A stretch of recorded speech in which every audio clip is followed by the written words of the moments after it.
Thanks so much for tuning into Sin's Workshop. I hope you are all having a wonderful day. So today we are going to be reviewing The Last Heir to Blackwood Library by Hester Fox. If you're not new, you already know I love Hester Fox. I think her previous two books, The Witch of Willow Hall and why can't I remember the Widow one? I know it's The Widow of. I know it's a good book. I really enjoyed it.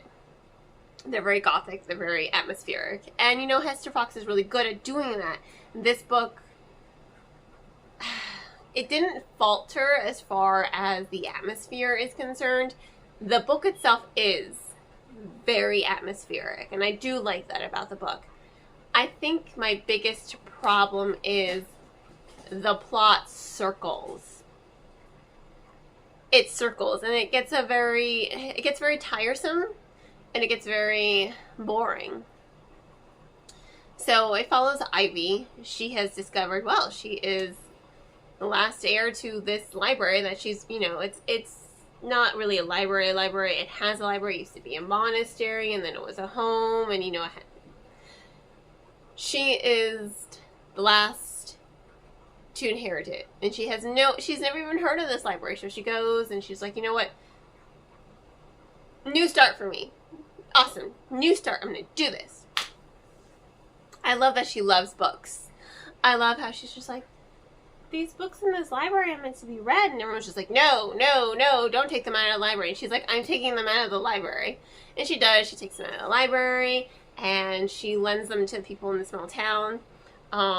She rides her bike, you know, with the books, and I'm like, that's so sweet and adorable and cute, and I love that part of her character. She does get a little annoying sometimes, I will say. Don't get me wrong, I do love Ivy as a character, but, and again, I think this really has to go with the plot line.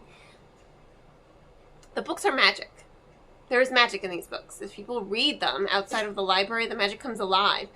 Some dude was reading about bees, and he's attacked by a swarm of bees. Another person was reading about a monsoon, and the village gets hit by a monsoon. She's discovering, like, oh my god, I really need to keep these books inside the library. She's like, I can't deprive people of reading. What she doesn't understand is there's a cost to it. She loses her memory.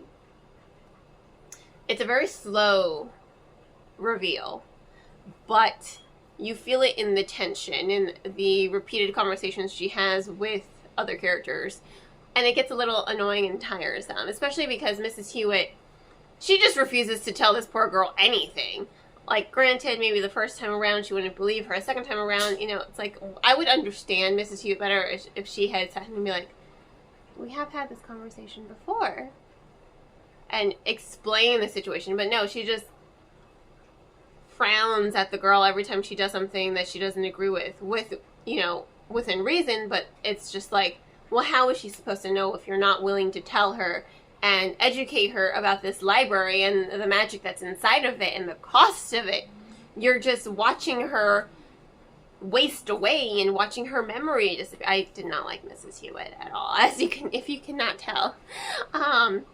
If my grievances, you know, aren't clear. She was not my favorite character. But given the way Mrs. Hewitt treats Ivy, and Ivy becomes very contrary as a character, you understand where Ivy is coming from as far as characterization point. But it does get a little tiresome, again, and that has to do with the plot, because she's losing her memory, she's forgetting conversations, so it's circling the drain, it's repetitive, and it's quite unfortunate that it's repetitive, because otherwise, you know, Hester Fox does a really good job with her atmosphere. And I think that sinister twist that kind of comes out of nowhere but doesn't, it's a subtle, again, it's another subtle build. You can tell, you know, hindsight, oh, she was clearly building up to this with this moment and this moment and this moment. But the fact that it still caught me by surprise, I was just like, very interesting. I did like the sinister aspect there at the end. But you know, everything leading up to that, you know, all of that circling the drain kind of tension, it becomes a little tiresome. It becomes a little repetitive. And again, Hester Fox is really good at her, you know, atmosphere. I loved the gothic feel, but I wanted a little bit more magical realism that is more prominent in her previous 2 novels that I've read by her, but not so much here. And again, that really does connect to the fact that your main character is losing her memory, so you as a reader are unaware that she's losing her memory. When you find out, you're like, oh, that explains so much.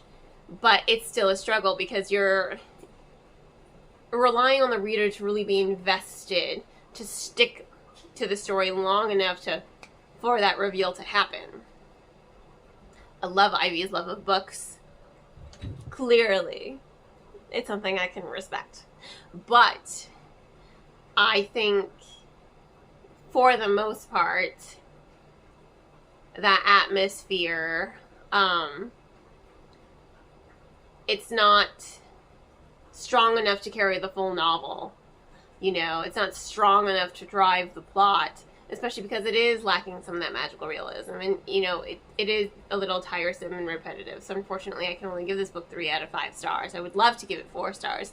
I'd love to give it 5 stars, just because I love the author and her previous works. But, unfortunately, this one was very, very much, and I was so excited when I got it. This one is very much lackluster, comparatively. So, yeah, 3 out of 5 stars. Now, if you want to go ahead and purchase the book, I will, of course, include links in the description. On that note, please don't forget to like, subscribe, and share this with all your book-loving friends. I hope you all have a wonderful rest of your day, and as always, happy reading.